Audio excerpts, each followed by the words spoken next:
2024년 대한민국 초중고 사교육비 총액 29조 2천억 원, 역대 최고치입니다. 국가 자격증 응시자와 토익 응시자는 매년 200만 명을 웃돌고 있죠. 우리가 이 엄청난 돈을 쏟아붓고 금쪽 같은 시간을 갈아 넣으며 달리는 이유는 단 하나입니다. 좋은 학교에 가고 남들이 알아주는 좋은 회사에 들어가기 위해서죠. 하지만 막상 그 바늘구멍을 뚫고 취업을 하고 나면 우리의 삶은 어떻게 될까요? 월급 200 직장인 퇴근 후 부업으로 월 300 만드는 법. 미라클 모닝 3개월 리얼 후기. 우리나라 사람들 뭘 이렇게까지 빡세게 사냐? 주변을 둘러보면 온통 자기 개발에 진심인 사람들 뿐입니다. 그런데 이상합니다. 이게 정말 내가 더 성장하고 싶어서 자발적으로 하는 건지, 아니면 지금 멈추면 당장이라도 낙오될 것 같아 불안해서 억지로 쥐어짜는 건지, 어느 순간 몸과 마음이 번아웃에 직면하면 본인도 헷갈리기 시작하거든요. 어쩌다 우리는 이 멈출 수 없는 자기개발이라는 질주에 이토록 미치게 된 걸까요? 현상의 본질을 파헤치다. 마인드 듀오. 자기개발의 기원. 자기개발과 자기개발, 겉보기엔 비슷해 보이지만 향하는 방향은 엄연히 다릅니다. 자기개발은 흔히 말하는 스펙 쌓기입니다. 토익, 자격증, 학점처럼 남들의 눈에 즉각적으로 증명할 수 있는 정량적인 숫자와 기록을 만드는 영역이죠. 반면 자기개발은 마인드셋, 습관, 사고방식처럼 눈에 보이지 않는 내면의 틀을 다듬고 깨우치는 것입니다. 한국은 놀랍게도 이 외적인 스펙 쌓기와 내적인 마인드셋 강박이라는 두 가지 엔진이 동시에, 그것도 극단적으로 폭발한 전 세계 유일무이한 나라입니다. 이 거대한 흐름의 뿌리는 1937년 미국으로 거슬러 올라갑니다. 나폴레온 1위, 철강왕 앤드루 카네기를 비롯한 당대 최고의 부자 500명을 인터뷰해 성공의 원칙을 정리한 책 생각하라, 그리고 부자가 되어라를 출간합니다. 지금 우리가 유튜브나 서점에서 마주하는 수많은 자기개발 멘토들의 논리가 대부분 이 책 한 권에 뿌리를 두고 있습니다.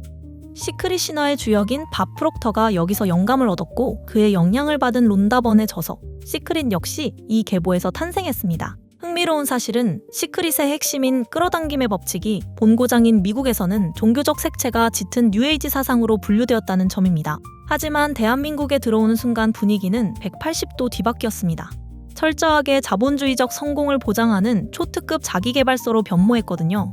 서점의 자기개발 코너는 순식간에 끌어당김, 확언, 마인드셋이라는 단어로 도배되었습니다. 그런데 이 시크릿 열풍이 불기 전 이미 한국 사회의 패러다임을 송두리째 뒤흔든 메가톤급 사건이 있었습니다. 2000년 국내에 번역된 로버트 기요사키의 부자 아빠, 가난한 아빠입니다. 1997년 말 IMF 외환위기로 인해 평생 직장이라는 신화가 처참하게 무너지던 바로 그 시절, 이 책은 밀리언셀러가 됩니다. 국가도 회사도 그 어떤 시스템도 더 이상 나의 미래를 지켜주지 않는다는 냉혹한 현실을 온 국민이 뼈에 새기던 바로 그 순간, 사람들은 각자 도생을 위해 돈과 자산을 스스로 공부하기 시작했습니다. 이것이 한국에서 성인 자기개발 시장이 폭발적으로 개막한 첫 번째 분기점이었습니다. 그리고 정확히 10년 뒤인 2007년, 시크릿이 상륙합니다. 외환위기 이후 무한경쟁 사회로 재편된 시스템 속에서 이번엔 돈 버는 기술을 넘어 내 마음과 생각까지 완벽하게 통제하라는 강력한 메시지가 주입된 것입니다. 줄 세우기로 자라난 세대가 대학과 취업이라는 관문을 통과한 뒤 마주한 극심한 공허함과 불안, 그 나약해진 틈새로 자기개발 산업이 밀고 들어왔습니다. 외적인 스펙으로 도저히 채워지지 않는 생존의 두려움을 이제는 마인드셋이라는 내면의 채찍질로 채우기 시작한 것입니다. 한국의 특이점. 자기개발 시장이 성장한 나라는 많습니다. 미국은 성공 신화의 규모가 거대하고, 일본 역시 고유의 자격증 문화가 깊게 자리 잡고 있죠. 하지만 한국에는 다른 나라에서는 결코 찾아볼 수 없는 극단적인 환경적 조건이 존재합니다. 바로 태어나는 순간부터 인간을 무한 경쟁의 궤도에 밀어넣고 불안을 구조적으로 대량 생산해내는 시스템이 가동된다는 점입니다. 우리가 거쳐온 수능 제도를 떠올려보면 본질이 보입니다. 12해 동안 쌓아온 모든 노력을 단 하루, 단 몇 시간의 시험으로 평가받고 그것이 대학 타이틀을 결정하는 나라입니다. 그리고 잔인하게도 그 하루의 결과가 이후의 취업, 결혼, 사회적 평판까지 평생의 위치를 좌우한다고 믿어지는 사회입니다. 이 기형적인 구조가 아이들에게 심어주는 것은 단순한 학업 스트레스가 아닙니다. 나라는 존재의 가치는 오직 외부가 부여한 숫자로만 증명된다는 감각을 수십 년간 뇌에 각인시키는 정교한 훈련입니다. 이렇게 길들여진 성인이 사회에 나와서도 끊임없이 무언가를 증명하지 않으면 견디지 못하는 강박에 시달리는 건 어떻게 보면 당연한 인과관계입니다.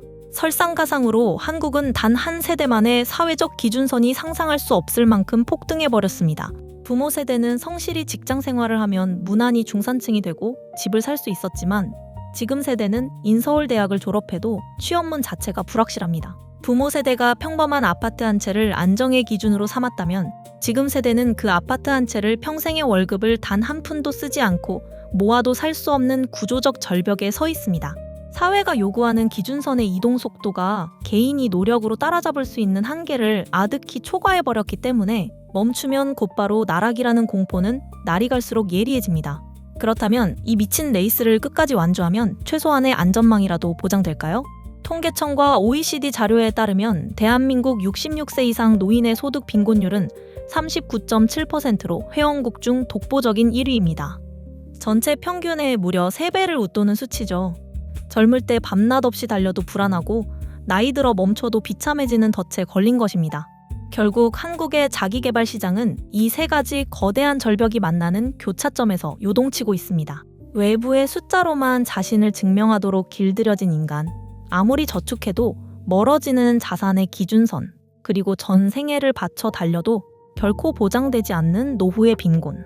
이 톱니바퀴가 맞물릴 때 불안은 개인의 유약한 감정이 아니라 이 사회를 지배하는 가장 강력한 기본값이 됩니다. 자기개발 시장은 바로 이 대중의 공포와 결핍을 연료 삼아 덩치를 키웁니다. 그리고 가장 충격적인 사실은 이 덫 안에서는 아무리 치열하게 노력해도 불안이 단 1mm도 줄어들지 않는다는 점입니다. 자기 개발의 역설. 상식적으로 노력을 아끼지 않고 성실하게 살면 불안이 유의미하게 감소해야 맞습니다. 우리가 새벽에 눈을 뜨고 주말을 반납해가며 자기 개발에 매달리는 본질적인 이유가 그러니까요. 하지만 현실은 잔인하게도 정반대의 궤적을 그리며 질주합니다.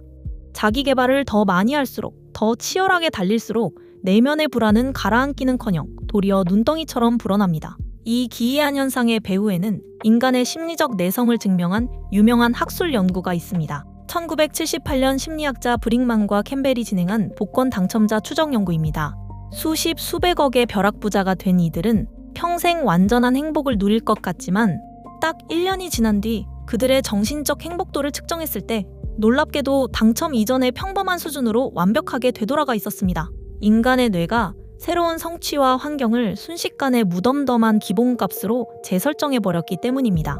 아무리 페달을 밟아도 제자리에 머무는 런닝머신처럼 성취에 적응해버리는 이 심리적 굴레를 헤도닉 트레드밀이라고 부릅니다. 그럼 애초에 목표 같은 건 세우지 말고 대충 살라는 거야? 목표를 세우는 행위 자체가 죄는 아닙니다. 저 고지만 달성하면, 이 자격증만 손에 쥐면 비로소 내 삶이 안정을 찾고 괜찮아질 것이라는 그 거대한 착각과 전제가 틀렸다는 뜻입니다. 어렵게 취업한 날에 카타르시스가 일주일을 가지 못하고 연봉이 올랐는데도 다음 달부터는 그냥 원래 내 월급처럼 당연하게 느껴지는 이유가 바로 여기에 있습니다.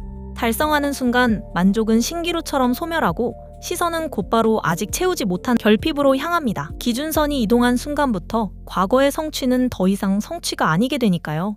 만족이 찾아오지 않도록 끊임없이 다음 단계를 내미는 것. 그것이 인간 뇌의 생리적 구조이자 동시에 자기개발 산업이 거대한 돈을 벌어들이는 비즈니스 모델의 본질입니다. 만족해버린 고객은 더 이상 지갑을 열지 않기 때문입니다. 특히 대한민국에서 이 레이스를 뛰는 사람들의 엔진이 성장이 아니라 불안일 때 이 헤도닉 트레드밀은 지옥으로 변합니다. 내면의 즐거움이 아니라 뒤처지면 도태될지 모른다는 공포로 달리고 있으니 목표를 이룰 때마다 성취감 대신 다음 목표를 향한 조급함과 결핍의 감각만 더 선명하고 정교하게 확대될 뿐입니다. 자기개발 산업이 여러분을 성장시키는 게 아니라 내 안의 부족함과 빈틈을 더 선명하게 보게끔 만드는 악순환에 갇히는 겁니다. 성실이라는 환상. 달려도 완전히 해결되지 않는다는 것을 머리 한구석으로 알면서도 우리가 이 레이스를 멈추지 못하는 진짜 이유가 있습니다. 적어도 무언가를 결제하고 움직이는 그 찰나만큼은 내가 내 삶을 위해 무언가 노력하고 있다는 강력한 안도감을 주기 때문입니다. 강의를 결제하는 순간, 루틴 앱을 켜는 순간, 책을 주문하는 그 짧은 감각이 불안을 잠시 덮어줍니다.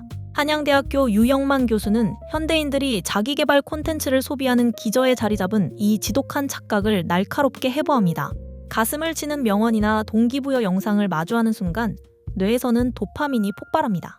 문제는 이 강렬한 기분의 고조가 실제 몸을 움직이는 실천을 완벽하게 대체해버릴 때가 많다는 점에 있습니다. 결제하는 순간 이미 목표를 달성한 것 같고 책을 사는 순간 그 통찰이 내 것이 된 것 같은 느낌. 그는 이를 감탄사 연발증이라고 불렀습니다. 실제로는 삶이 단 1mm도 달라지지 않았음에도 콘텐츠를 소비하는 수동적인 행위 자체를 내가 성장하고 있다는 증거로 오인하는 것입니다. 이러한 소비가 습관화되면 우리의 사유체계 역시 영향을 받기 시작합니다. 30초짜리 동기부여 쇼츠와 1분짜리 성공 루틴 클립 같은 자극적인 영상에 지속적으로 노출되면 긴 호흡으로 사유하고 스스로의 삶을 깊이 성찰하는 기능은 서서히 버거워집니다. 튀겨진 팝콘처럼 찰나의 자극에만 반응하고 깊은 사색을 거부하는 이른바 팝콘 브레인 현상입니다. 생각할 수 있는 체력이 줄어들면 내 삶을 구원할 진짜 질문들도 함께 희미해집니다. 내가 왜 이토록 필사적으로 달리고 있는지, 이 레이스의 진짜 목적지가 어디인지 멈춰서서 물어야 하는데 그 질문이 주는 서늘함과 불확실함을 견디지 못해 또다시 다음 강의를 결제하고 촘촘한 루틴을 짜는 의식에 매달리는 악순환이 생겨납니다. 그럼 새벽에 일찍 일어나고 열심히 운동하는 게 다 쓸모없고 잘못됐다는 거야? 결코 그렇지 않습니다. 새벽 기상, 투두리스트, 독서 인증, 운동 기록. 이 행위 자체가 나쁜 것은 절대 아닙니다. 오히려 나만의 건강한 삶의 구조를 만들고 어제보다 성숙해지기 위한 가장 숭고하고 아름다운 노력입니다. 진짜 문제는 그 행위 자체가 아니라 그 뒤에 숨은 동력이 어디서 오느냐입니다. 내면의 순수한 즐거움과 확장인지 아니면 안 하면 낙오될 것 같은 공포인지 말이죠. 멈추는 순간 마주해야 할 내 삶의 근본적인 허점과 현실이 두려워서 단지 죄책감을 피하기 위해 쉴 새 없이 몸을 움직이는 척하고 있는 건 아닌지 정직하게 들여다봐야 한다는 것입니다. 자기계발 산업이 우리에게 일부러 죄책감을 심어주기 위해 거대한 음모를 꾸민 것은 아닙니다. 다만 불안이 이미 우리 사회의 잔인한 기본값으로 존재하고 있기에 이 산업의 마케팅 구조는 필연적으로 그 결핍을 자극하는 방향으로 굴러갈 뿐입니다. 만족하고 온전히 안주하는 개인은 더 이상 새로운 콘텐츠나 서비스를 소비할 이유가 사라지니까요. 결국 우리가 성실이라는 이름으로 철저하게 포장했던 그 치열했던 하루 중 어떤 날은 진짜 나를 마주하지 않아도 되는 가장 합법적이고 완벽한 도피의 시간이었을지도 모릅니다. 달리고 있는 척하는 동안은 왜 달려야 하는지 본질을 물을 필요가 없으니까요. 우리는 지금 진정으로 나를 개발하고 있는 걸까요? 아니면 불안이라는 괴물로부터 성실이라는 가면을 쓴 채 제자리 걸음을 하며 필사적으로 도망치고 있는 걸까요? 여러분의 생각은 어떠신지 댓글로 남겨주세요. 불이 꺼진 뒤에도 한참을 깨어 있었어. 오늘도 뭔가 했는데 왜 마음은 그대로일까? 창밖의 불빛들은 어디론가 가고 있는데 나는 같은 자리에 앉아 계속 내일을 생각해. 조금만 더 가면 될 것 같아서 조금만 더 버티면 될 것 같아서 그 말을 믿고 여기까지 왔는데 문득 왜 이렇게 지친